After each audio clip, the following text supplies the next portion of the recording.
Est-ce que ça t'arrive souvent d'être épuisé, mais de devoir quand même faire toutes les tâches ménagères, aller au travail, faire des tâches ménagères, s'occuper des enfants, s'occuper du foyer et plein d'autres choses que on est souvent appelé à faire dans la vie?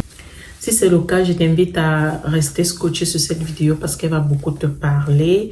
N'hésite pas également à t'abonner et à partager la vidéo. Sur cette chaîne, je te partage des astuces simples et efficaces pour t'aider à t'organiser au quotidien. Bienvenue dans cette vidéo, j'espère que vous allez bien. Ça fait un petit moment que je ne vous ai pas partagé quelques capsules ici.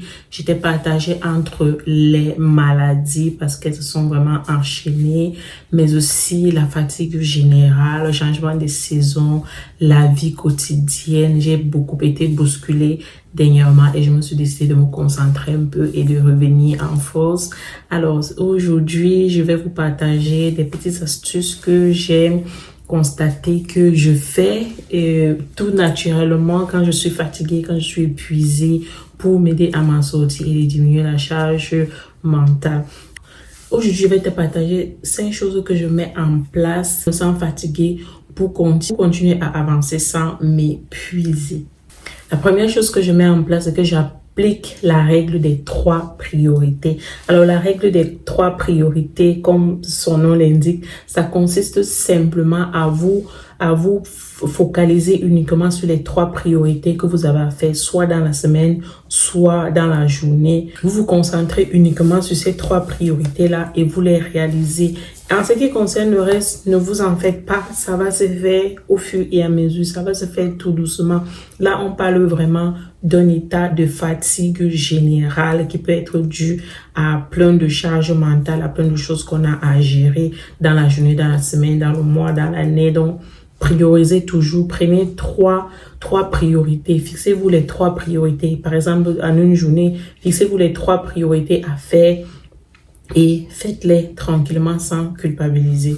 La deuxième chose que je mets en place, c'est que je simplifie au maximum les choses à faire. Franchement, comme je vous parlais des priorités là tout à l'heure, je simplifie vraiment tout ce que j'ai à faire. Je vous prends l'exemple des repas. Quand je suis fatiguée, je n'ai pas à entrer à la cuisine et commencer un mets qui va me faire rester à la cuisine plus d'une heure de temps, plus de 30 minutes même, ou 2-3 heures. Je n'ai pas ce temps-là. Je suis fatiguée, je suis épuisée, j'ai besoin de me reposer. Et dans ces cas, généralement, je m'oriente vraiment vers un repas super simple. Parfois une salade, parfois juste une soupe, parce que la soupe, il suffit de mettre tous les légumes dans une cocotte, de mettre au feu, c'est cuit, on écrase et c'est terminé. Puis pour une salade, un wrap. Ici, chez nous, c'est généralement soit les wraps, soit les flocons d'avoine. Comment ça s'appelle? Soit des crêpes, soit des pancakes aux flocons d'avoine. Je ne sais pas si je vous ai déjà partagé cette vidéo. Peut-être allez faire un tour dans mes shorts. Je vous ai certainement déjà partagé une vidéo de mes pancakes. Quand je suis vraiment épuisée, je rentre en cuisine, je fais mes pancakes et c'est rapide. Vous pouvez aussi reporter les tâches. On se rend compte lorsqu'on est fatigué que finalement, si on ne fait pas les tâches, il n'y a rien qui arrive. Il n'y a pas besoin d'être perfectionniste lorsqu'on est malade. Lorsqu'on se sent fatigué, on peut reporter les tâches. Ce qui est sûr, c'est qu'elles vont se faire au fur et à mesure. Elles vont se faire la prochaine fois. Elles vont se faire quand on se sentira bien. Donc, reporter les tâches n'est pas une mauvaise idée. Ce n'est pas tant une mauvaise idée que ça. La troisième chose que je fais, c'est que j'anticipe les moments clés.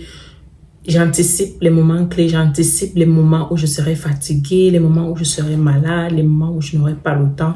Vraiment, j'anticipe ces moments-là en préparant, par exemple, le linge, en préparant, par exemple, les repas. Moi, je sais que pour les repas et le linge, c'est ça qui prend beaucoup de temps.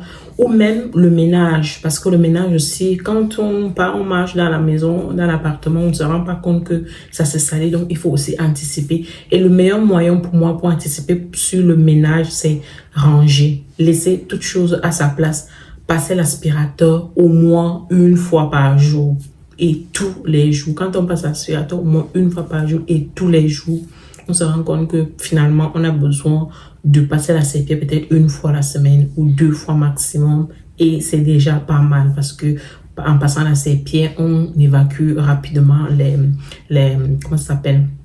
on évacue rapidement la poussière, ce qui fait que il y a pas les choses il y a pas les choses en désordre. En fait, il faut toujours ranger, toujours laisser les choses à leur place. J'anticipe aussi beaucoup en ce qui concerne les repas. Quand je cuisine, par exemple, les mets de chez moi, je cuisine beaucoup. Je ne cuisine pas que pour ce qu'on va manger.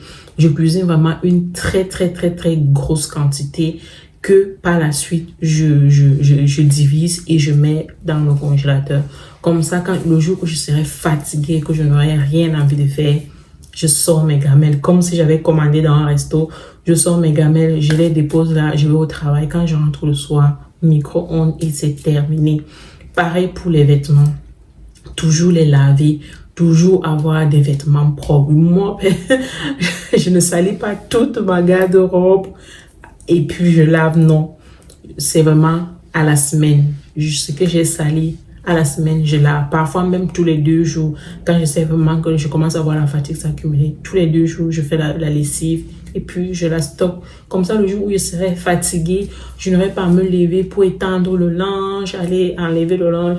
Vraiment, il faut anticiper au mieux les moments clés de la semaine ou de votre vie, quoi. Et en faisant ça, je me rends compte que ça simplifie vraiment les choses et ça me décharge. C'est une décharge mentale. Vous n'avez pas idée de comment ça peut vous décharger mentalement.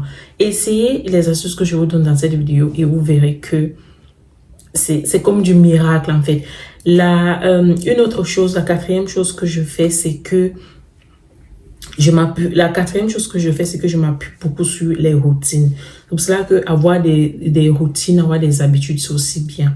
Si je prends par exemple les routines du soir pour préparer le lendemain, je sais que par exemple pour les routines du soir, je vais avoir mon sac à regarder, le sac des enfants à regarder, je vais avoir les vêtements à préparer. Ça aussi, on ne se rend pas compte, mais ça libère un temps fou.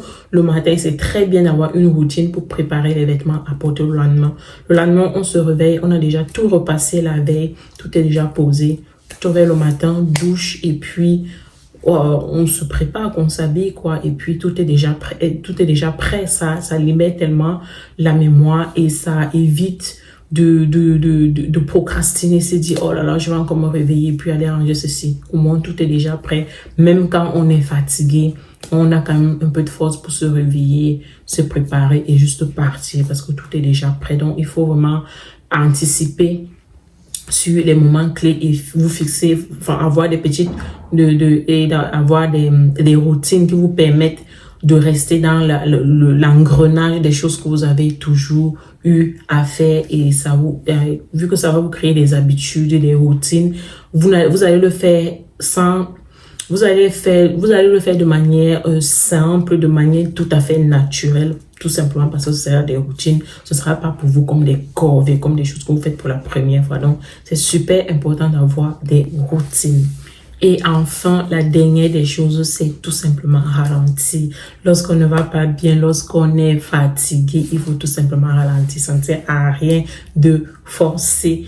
Le ménage, le ceci et cela, ça peut attendre. Ça peut vraiment attendre. On ne se rend pas toujours compte, on se dit, quand on a l'habitude de faire quelque chose, on se dit qu'il faut qu'on le fasse, il faut qu'on le fasse. Mais parfois, juste le fait de ralentir, juste le fait de se dire, je m'en fous, ça je le ferai demain quand je me sentirai mieux, c'est un soulagement. Vous n'avez pas idée.